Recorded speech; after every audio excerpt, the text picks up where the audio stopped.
यहाँ सेंटर में भी हमारे अधिकारीगण, स्टेट्स में आज उपस्थित हमारे सभी मंत्रीगण, सहयोगी, सभी स्टेट के वरिष्ठ अधिकारीगण, साथियों,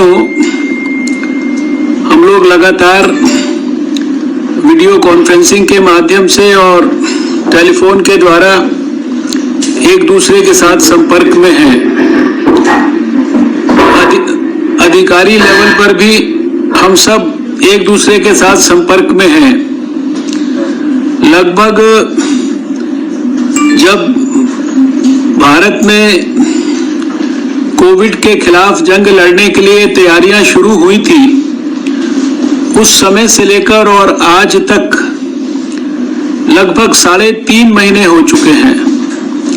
8 जनवरी को हमने पहली मीटिंग की थी और आज 24 अप्रैल को हम मिल रहे हैं। 3.5 महीने से आप सब लोग, चाहे वो केंद्र में हो चाहे वो स्टेट्स में हो, आपको स्टेट्स में हमने 17 जनवरी को जागरूक होने के लिए कहा था और 30 जनवरी को तो पहला केस केरल में आ गया था। तभी से लगातार सभी लोग कोविड के खिलाफ जंग में लगे हैं, बहुत मेहनत से लगे हैं, बहुत हिम्मत से लगे हैं, बहुत धैर्य से लगे हैं और बहुत कमिटमेंट के साथ लगे हैं।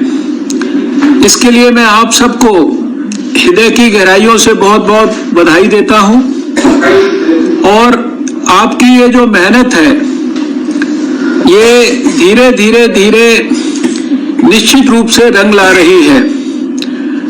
अभी अगर सारे दुनिया के परिप्रेक्ष्य में हम अपने देश की स्थिति का अध्ययन करते हैं तो हमें ध्यान में आता है कि शायद सारे दुनिया के सब देशों के मुकाबले हमारे केसेस का नंबर भी और हमारे केसेस का पर मिलियन जो नंबर है या परसेंटेज है वो दुनिया में सबसे कम है।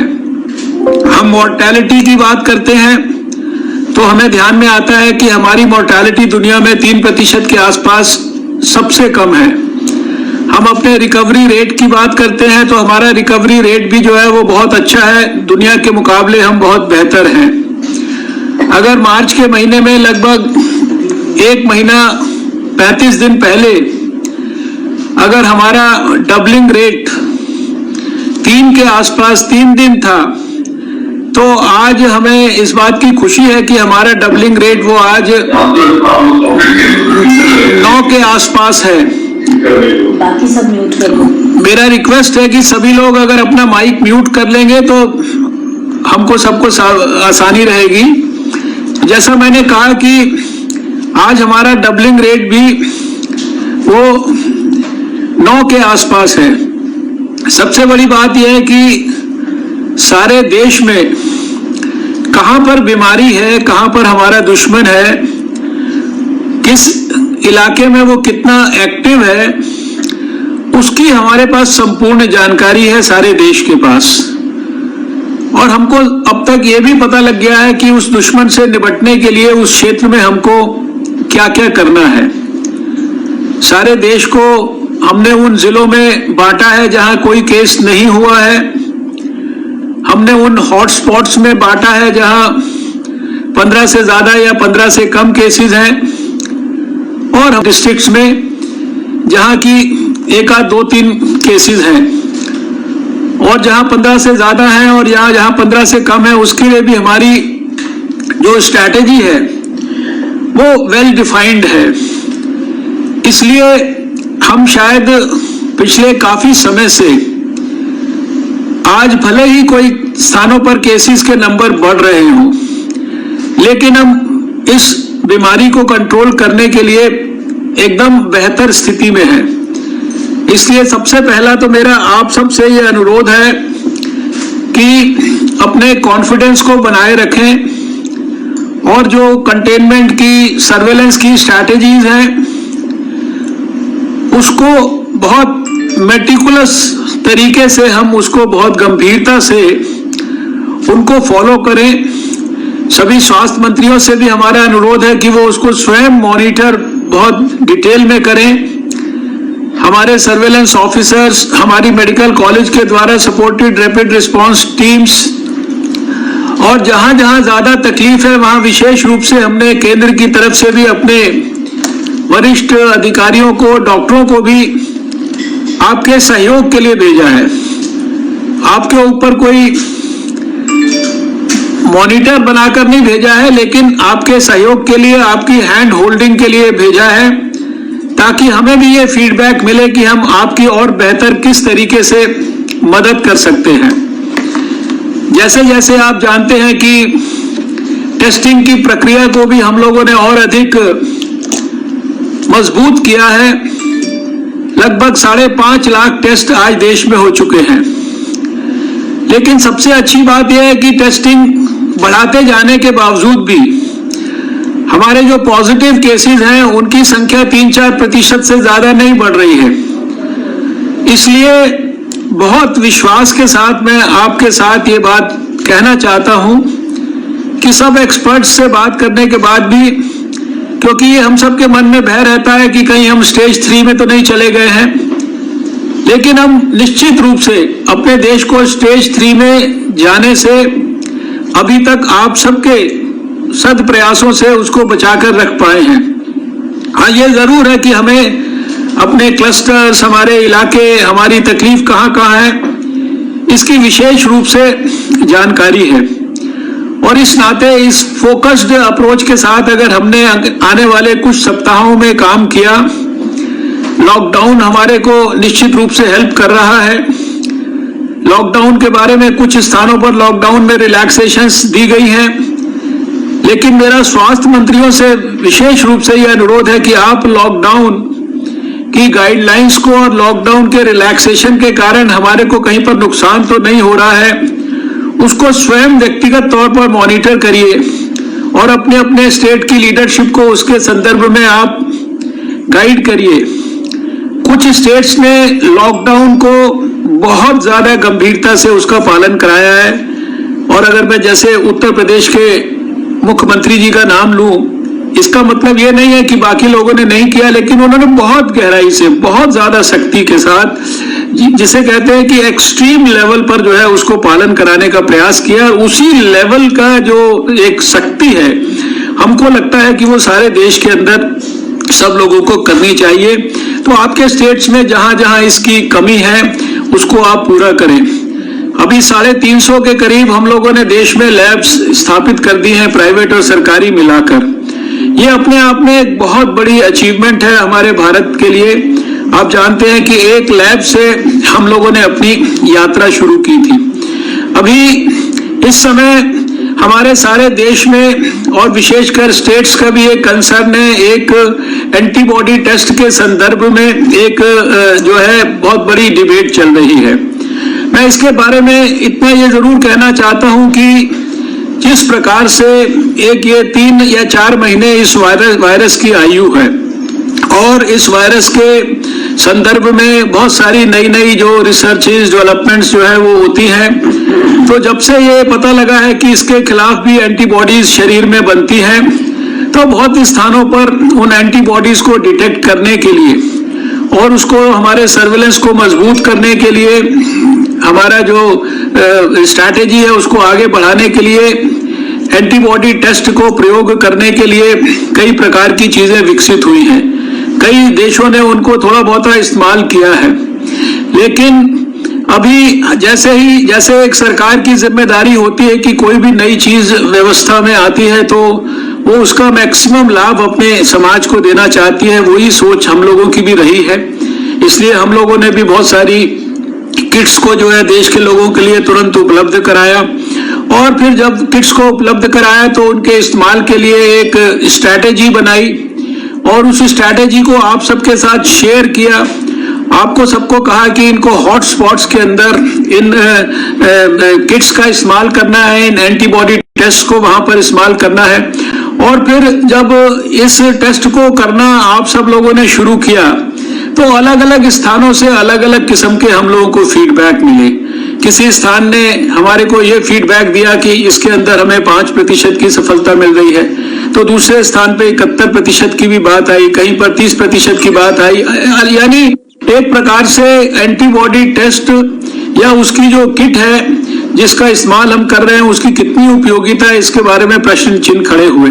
और जैसे ही ये प्रश्न चिन्ह खड़े हुए, हमने तुरंत इस विषय को संज्ञान में लेकर उसको तुरंत देश को रोकने के लिए कहा।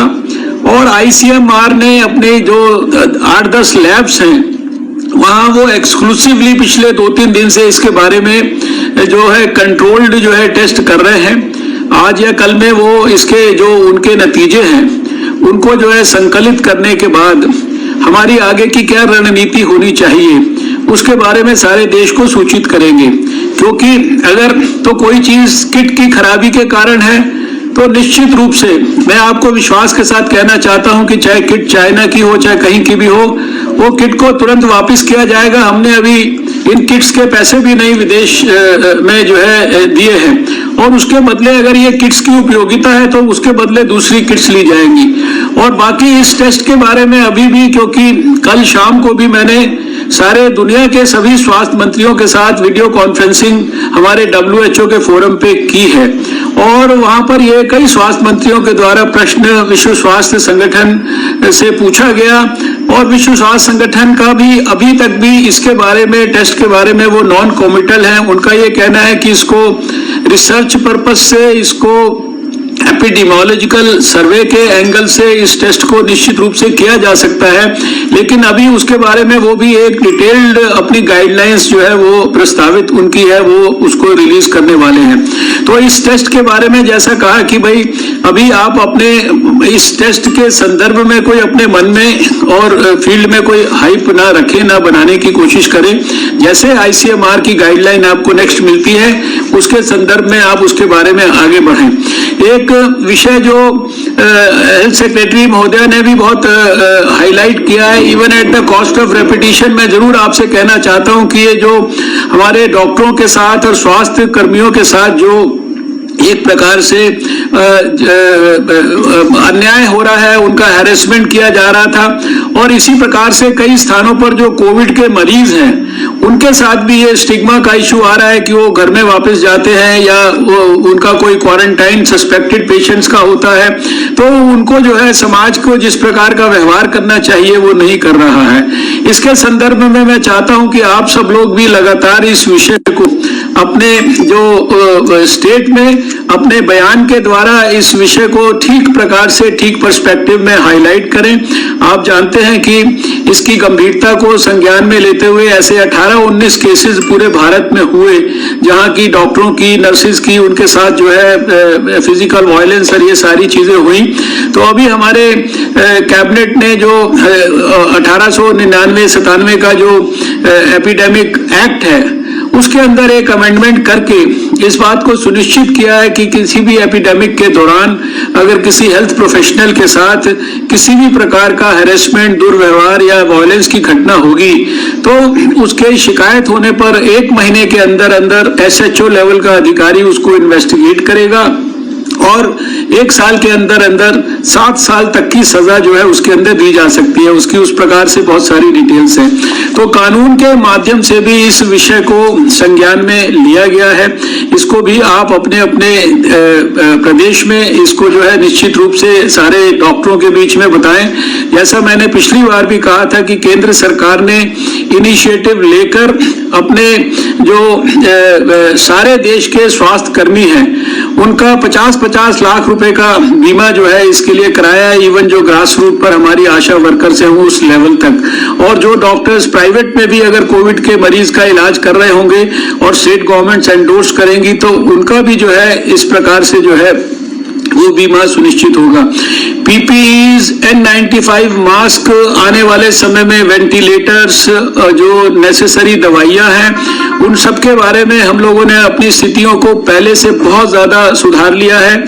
PPE किट जो कि हमारे देश में बनता नहीं था। ये हमारे लिए ब्लेसिंग इन डिस्गाइज हो गया है कि अब इस समय 100 से ज्यादा मैन्युफैक्चरर्स जो है भारत के अंदर इसके लिए तैयार हो गए हैं। एक दिन में लगभग 1 लाख से ज्यादा पीपीई किट्स और 1 लाख से ज्यादा N95 मास्क अभी हम भारत में बना रहे हैं। जो एक्स्ट्रा वेंटिलेटर्स, यद्यपि खुशी की बात है कि रोज मैं शाम को जब इवैल्यूएट करता हूं तो बहुत मामूली नंबर जो है वो वेंटिलेटर पर या ऑक्सीजन के ऊपर होता है, लेकिन उसके बावजूद भी विषम से विषम परिस्थिति के लिए भी हमने वेंटिलेटर्स की उनका नेशनल एवरेज से कम है, उनको और ज्यादा जो है अपने फोकस वे में प्रयास करने की जरूरत है। तो आपको ढेर सारी शुभकामनाएं देते हुए, भगवान से ये प्रार्थना करते हुए कि हमारा देश, हम सब मिलकर बहुत जल्दी कोविड के ऊपर विजय प्राप्त करेंगे। मैं अपनी बात को समाप्त करता हूं और एक प्रेजेंटेशन है, 5 मिनट उसमें लगेगा, वो थोड़ा सा जरा आप देख लेंगे तो बहुत अच्छा रहेगा। माननीय मंत्री जी, माननीय मंत्री from all states and all senior colleagues who are present here, just to run us through with respect to where we stand with respect to COVID-19. तो मैं आप लोगों की दृष्टि में लाना चाहूंगा, अगर हम देखें तो टोटल 23,077 केसेस कंट्री में रिपोर्ट हुए हैं। 4,789 केसेस जो है अगर आप देखें तो वो रिकवर हुए हैं, which is a very heartening and positive news, और साथ ही 718 डेथ रिपोर्ट हुई है। मैं आप लोगों की दृष्टि में मुख्यतः लाना चाहूंगा कि अगर आप देखें तो करीब हमारी 4 स्टेट्स है जहां पर की 50+ डेथ रिपोर्ट हुई है।